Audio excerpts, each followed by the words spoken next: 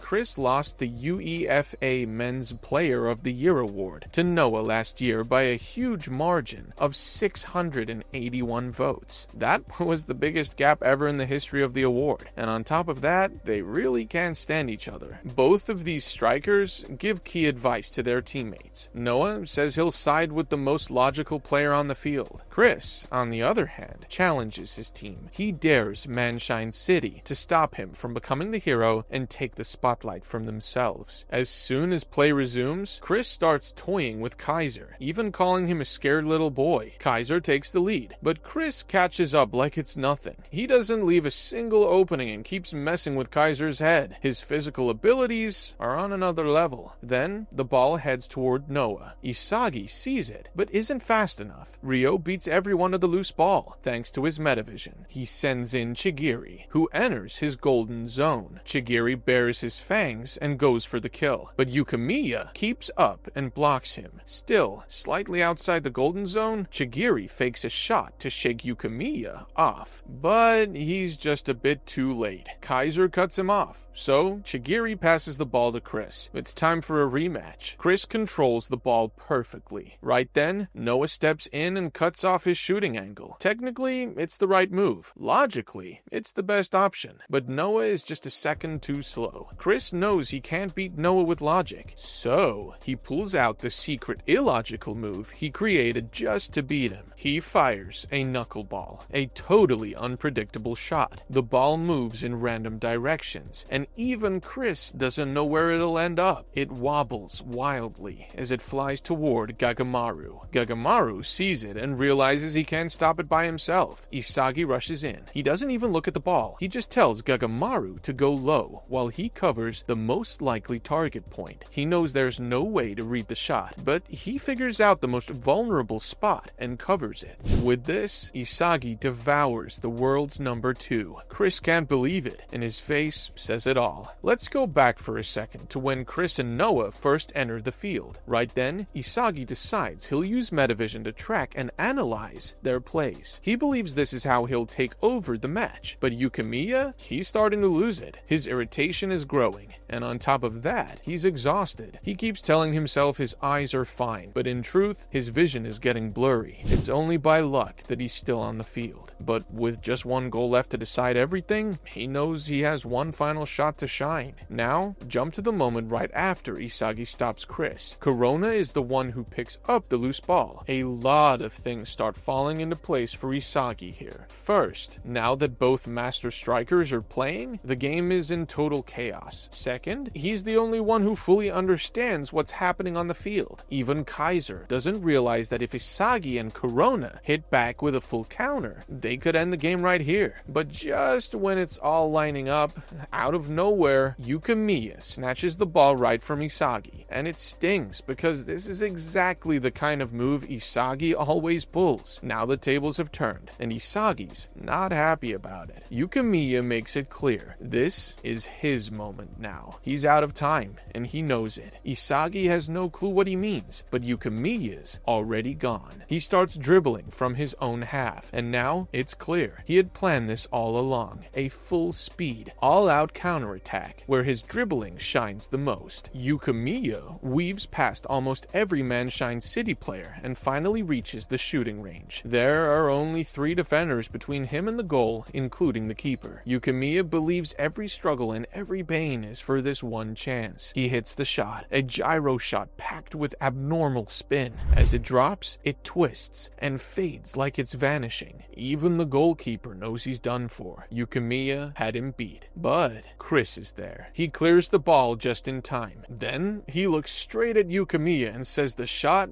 and Yukimiya himself were pathetic. Here's the thing. What just happened might actually be a good thing for Yukimiya in the long run. But before we get into that, let's talk about what Ego believes is the real reason why Blue Lock is a success right now. The scene cuts to Blue Lock's monitor room. Henri and Ego are watching the match. Henri has the most natural reaction. She's thrilled. After all, Yukimiya broke through 6 defenders on his own and only got stopped by the second best player in the world. That's a crazy accomplishment. But Ego sees things differently. He knows how rushed that play was. For Yukimiya to actually score, he would have needed to beat 2 more defenders and then win a one-on-one against Chris. By that point, other defenders would have already caught up. Ego is actually glad Chris blocked the shot. If that had gone in, it could have caused a lot of damage to Yukimiya's growth, just like what happened with Nagi's flashy 5-shot revolver volley. Ego calls it a fluke. Sure, social media went crazy, and now everyone's saying Nagi is the best player, but Ego feels like something bad is coming, because that goal went way too smoothly, even for someone with Nagi's talent. And when success goes beyond your actual level, it messes you up. Ego believes Nagi's about to face a real test of his ego soon. The same thing could have happened to Yukimiya if his shot had gone in. Right now, Yukimiya's belief in himself is getting out of hand. It's no longer confidence, it's pure delusion. He's convinced he's the hero of the match, but success doesn't come from just believing in fantasies. Here's the core of what makes Blue Lock work. It's built on everyone's fantasies. Ego dreams of creating the world's best striker. Henri dreams of Japan winning the World Cup. The fans dream of seeing all of that happen. Those dreams, combined with the players' egos and goals, have all collided to make Blue Lock what it is. After Yukimiya's failed play, Isagi goes up to him. He's pissed at first. Yukimiya stole the ball, and Isagi knows he had a real shot at scoring if that hadn't happened. But when he sees the look on Yukimiya's face, he cools down. He even admits the play was amazing. If Chris hadn't been there, it probably would have gone in. So, Isagi offers a plan. He'll take the middle, Corona on the right, Yukimiya on the left. With defenders now focused on Yukimiya's gyro shot, Isagi can use that as bait and go for the win. If Yukimiya assists, he can still make an impact in the Neo-Egoist League. It's the most logical play, but Yukimiya isn't thinking about logic. He still believes he's the main character of this match, and to Isagi, that sounds completely insane. If Yukimiya keeps acting like this, he's done. Yukimiya fires back. He thinks Isagi is just the same, acting like he wants teamwork but only cares about himself. To him, Isagi and Kaiser are the same kind of selfish, twisted players, and he refuses to believe that the world should reward people like that. Isagi's had enough. If Yukimiya wants to stick to that fantasy, then he can crash and burn with it. Being compared to Kaiser is the last thing Isagi ever wants. He's not teaming up with a delusional narcissist like Yukimiya. He's ready to crush that fantasy himself. What Isagi didn't realize at the time but soon figured out is something called egocentrism. Right now, Yukimiya is so focused on himself that he genuinely believes he's the main character of the story. Then it hits Isagi. That's exactly what happened with Nagi during his 5-shot revolver goal. Nagi saw himself as the best best player in the world. That belief pushed him into a flow state where he could fully concentrate and beat Isagi. The idea that you're the main character and have the drive to chase that belief is what egocentrism is all about. And to reach your best performance, or even tap into the flow state, you need that mindset. As Isagi reflects more, he realizes this idea is everywhere on the field. Right now, Reo is the lead in his own story, about helping Nagi become the best striker. Noah and Chris have their own stories too, with themselves as the stars. The field is filled with players, each living out their own fantasy. Isagi realizes his mistake. By trying to team up with Yukimiya, he was treating him like a side character in his own story. But that's not how Blue Lock works. Both of them need to be the main characters of their own story. Only then can they create a truly original goal. That's the formula. Metavision mixed with egocentrism. With that, Isagi now has to battle other main characters on the field to score the winner. Meanwhile, Reo is controlling the field. With his Metavision and upgraded physique, he can keep up with the pace of his own thoughts. He analyzes the field and starts plotting how to use Chigiri, Agi, or even Chris as pawns to make Nagi stand out. Reo makes a breakthrough, goes toe-to-toe with Grim, and sets himself in position. Then, he launches a pass toward Nagi, but Isagi, with his own adaptive Metavision, reads the whole thing and intercepts it. He already understands Rio's egocentrism and shuts the play down. Unfortunately, the loose ball lands near Chris, who grabs it. But with time running out on the star change system, Noah steps in and clears the ball. I mean, Noah clearly doesn't plan to work overtime today. Now, Chigiri grabs the ball and makes a move. If he can shake off the defenders quickly, he might get a shot. But Corona sticks close and stops him. Chigiri sends the ball to Agi instead. But Agi knows there's no use relying on a Nagi who's out of ideas. So, he tries to do it all himself. He almost gets through until Kaiser blocks him and clears the ball. That loose ball goes to Reo again. Gagamaru is unsure if he can stop the next play. Reo goes for a shot, or at least it looks like it. But it's actually a pass. Nagi catches it midair. The thing is, Rio's not playing for himself anymore. So, Isagi already saw it coming. He knows Reo will always try to help Nagi. That makes their moves predictable. And now Isagi understands how powerful egocentrism can be. When multiple egocentric players connect, it can cause a miracle goal. That's why he needs to calculate the exact spot where they'll collide and crush any chance of that miracle happening. And if Isagi and Corona can pull off a two-man hotline, imagine what happens when Noah joins in for a three-man link-up. With Isagi's defense setting the stage, it's time for a counterattack. He knows what he needs to be the hero, to become the protagonist of this match. That means focusing only on his goal and pouring all his egocentrism into offense. The problem is, there are too many obstacles in the field, and finding the shortest route to the goal makes it look as if he's running on a broken road. The more Isagi looks ahead, the less he sees his goal. Bottom line, Isagi's body can't keep up with his vision. Unlike Reo, who has the physical ability to match his ideas, Isagi just isn't there yet. It's not even about lacking a weapon. It's that his body itself is too weak. As he runs, he thinks, I should have trained harder. But it's too late now. His vision starts to fade. He can't see his own egocentrism anymore. Reo catches up and blocks him. That's when Noah appears. With just moments left in the star change, he chooses to help Isagi. After all, right now, he's the most rational player on the field. With Noah's support, Isagi's field of vision opens up again. The paths to the goal are back. His egocentrism is alive again. Now, Isagi and Noah link up. Every path is a real chance to score. No more confusion, but now there are too many options, and that hesitation creeps in again. Isagi's starting to want everything at once. It's desire and greed. Isagi desires too much to the point that it's becoming a subject of irrationality. Noah cuts through the noise. He tells Isagi to stay sharp, focus. If he could only do one thing, what would it be? Isagi knows the answer. He wants to destroy and humiliate Kaiser. Corona joins in, and finally, the three-man planet hotline is complete. They break through Manshine City with perfect passes and movement. Even Chris, Ness, and Kaiser can't touch them. Isagi feels it, a whole different sensation of flow. Ego once said, there's more than one way to reach flow. Besides challenge-centered focus, there's this. this, the flow x flow. This happens when you hit peak egocentrism. It's called the protagonist's magic, being fully locked into your own actions, driven by your own story, creates the perfect mindset for flow. When your flow meets another player's flow, that's when a flow x flow chemical reaction happens. While Isagi is reaching peak egocentrism, Yukimiya is being eaten up by jealousy. No joke. Now that Noah is supporting Isagi, Yukimiya can't help but think that everything he ever dreamed of is just being handed to Isagi instead. But deep down, Yukimiya knows Isagi has qualities he lacks, like staying calm and thinking clearly. He even agrees that partnering up with Isagi was probably the most rational and realistic move. Still, with his eye condition, thinking realistically would have made him give up a long time ago. Right now, Yukimiya is fully consumed by his dream to become the best in the world. If he backs down now and accepts Isagi as the main guy, then to him, his whole life is over. This is Yukimiya's version of egocentrism, and it pushes him into his own flow state. His goal now, to drag Isagi down at any cost. He understands the field revolves around Isagi right now, but that just means if he takes him down, he becomes the hero of this match, and if he can't beat Isagi here and now, then becoming the world's best will always just be a fantasy. Meanwhile, Isagi is on fire. He fakes out Kaiser, then swaps places with Noah just to humiliate him. Kaiser never saw it coming. Just like that, one rival down. Kaiser's egocentrism just got outclassed. Then, Isagi sneaks in behind Kaiser. Only 2 defenders are left now, but Kunigami is coming fast, so Isagi needs help. That's when Chigiri appears from behind and tries to kick the ball away. Isagi quickly steps back, dodges him, and bursts forward again. Isagi saw this coming from miles away. He could sense Chigiri's egocentrism from miles ahead, so he was ready for it. Now it's just Isagi and Nagi, but this part's easy. Nagi's every move is predictable. Isagi goes for a feint, then actually passes to Corona. Just like that, he passes Nagi too. Only 1 defender left. With Corona by his side, Isagi just needs to pick the left or the right and finish the play. But while all this is going on, Yukimiya is tracking every move Isagi makes, and now he sees his chance. He's faster than Isagi, and if he hijacks Corona's pass, the goal and the glory is his. Except this isn't Yukimiya's moment, it's Isagi's plan. Isagi purposely runs the other way, pulling the defender away with him and leaving Yukimiya marked. Yukimiya just became bait. Isagi slices through the open space he created. Corona passes to Isagi, and now Yukimiya finally sees it. Isagi is the one with the power to change the world. Meanwhile, Yukimiya's dreams are fading fast. In the end, he was just another piece used to complete Isagi's egoistic masterpiece. The thing is, Yukimiya's screw shot is what actually won Bastard Munchen the match. Here's how it happened. After Isagi used Yukimiya as bait, Chris caught up to try to stop him, but Isagi already planned for this. He used Noah to deal with Chris like a pawn on the board. The loose ball rolled back to Isagi again. This was supposed to be the big moment, his winning goal. But then Kaiser showed up. Kaiser knew exactly what Isagi wanted to do. If he forced Isagi out of position, he could ruin the chance for a direct shot, and he did just that. Kaiser smirked, thinking he had messed up Isagi's plan, but that was only one version of the play. Isagi was ready for this. True, if Kaiser hadn't come, he would have scored himself, but as mentioned earlier, his real goal was never just to score. It was to dethrone Kaiser, and this was the perfect moment to do it. So instead of shooting, Isagi passed it to Yukimiya, who didn't expect it at all. The guy Isagi buried is now being resurrected. Isagi grabs Kaiser by the collar, figuratively, and he knows. Kaiser never saw this pass coming. This is Isagi's masterpiece, a play created through egocentric flow, crushing the dreams of others and rising as the true protagonist of this match. He enters the flow through challenge-centered focus, egocentrism. Isagi is still the protagonist of his story, and he successfully makes it so that Kaiser is the clown of his series. By reigniting Yukimiya's fire, he triggers the only thing Yukimiya's been clinging to all this time, his desire to destroy Isagi. Even though Isagi passed to him, Yukimiya refuses to let Isagi decide his fate. He's out of time, but this shot will decide if he disappears or not. He has to abandon his self-righteousness. He can't hand over his ego, not even to God. Yukimiya fires a brand new version of his gyro shot. Reo rushes in, trying to block it. Even Isagi didn't see this coming. But Yukimiya's shot had increased oblique spin, dropping unpredictably before it hits the net. Inspired by Chris's illogical knuckleball, this is Yukimiya's new weapon. It hit the ground and shot into the goal at high speed. Final score, 3-2. Bastard Munchen wins. But we're not done yet. After the match, Yukimiya and Isagi apologized to each other at the same time. Isagi admitted it. He only used Yukimiya as a tool to take down Kaiser. He couldn't beat Kaiser alone yet, so passing to Yukimiya was his backup plan, a trump card to prove he was still the best on the field. Still, the two made peace. They agreed to stay rivals, pushing each other and maintaining their twisted rivalry of trying to devour each other every time. As for Kaiser, he admits his loss. This time, it's Isagi's win. But next time, they face off with no help from Noah, just pure striker versus striker. Whoever scores more wins. Strangely, Isagi didn't say anything. Instead, he passed out and collapsed. He runs out of gas. Kaiser immediately lets go of Ness and grabs Isagi by the hair to stop him. Metavision pushed Isagi's body to the limit, and now he's overheating. And next up, we've got the new Blue Lock rankings. But before that, let's check in on Isagi. After the match, Isagi finally opens his eyes and finds himself lying in the Germany Stratum's master quarters. There, he sees Noah casually making coffee. It turns out that Isagi ran out of gas the moment the match ended. Even now, his whole body still feels sore. Noah skips the coffee and hands him a glass of water instead, followed by one simple but heavy question.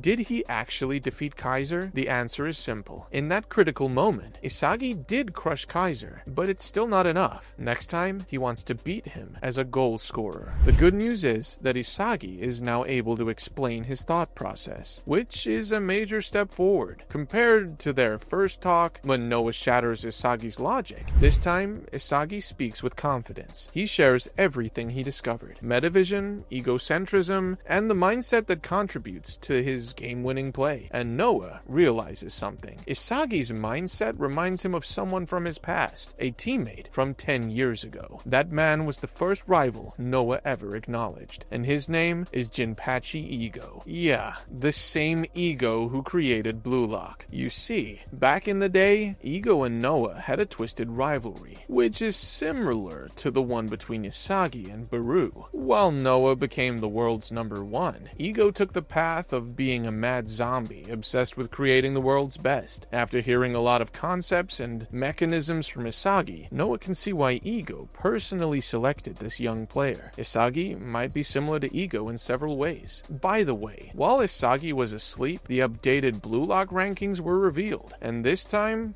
there are now 20 players who got their own bids. Starting from last place, Karasu from Paris X Gen got a 12 million yen annual salary bid. A bunch of former Japan U20 players made it onto the list too. Hayate is in 19th place with 13 million yen. Darai in 18th with 16 million yen. And Sendo ranks 17th with a 17.5 million yen bid. Corona lands in 13th with 24 million yen. Gagamaru hit 10th with 28 million. Yukimiya is just ahead with 29 million. And Chigiri is in 8th place with 30 million. Since Paris X Gen sat out their matches this round due to scheduling, Rin didn't get a chance to shine and is stuck at 7th with a 36 million yen offer. Even though goal scorers tend to get the big money, playmakers who can take control of the game are valuable too. That's why Reo is now ranked 6th. Now for the top 5. Kunigami almost doubled his own value and now sits at 47 million yen. Isagi is right behind in 4th with a 50 million yen bid, which is the same as Ness. What's more, the bid for Isagi came from none other than Bastard Munchen. Right now, Isagi is seen as the most dangerous player on the field. From his passes and positioning to how he wins the ball back, he's on top of it all. Even international fans and scouts are calling him the next Luka Modric and says he's the heart of Blue Lock. In third place is Bachira with a whopping 66 million yen value. While they were playing against Manshine City, Bachira scored against Ubers, and that contributed significantly to his value. His goal, however, is overshadowed by that insane 5-shot revolver fake volley. Nagi places himself second with 88 million yen value and instantly positions himself into the ace status. Finally, there's the Tyrant King who scored a hat-trick against FC Barca. First place is Baru. The current value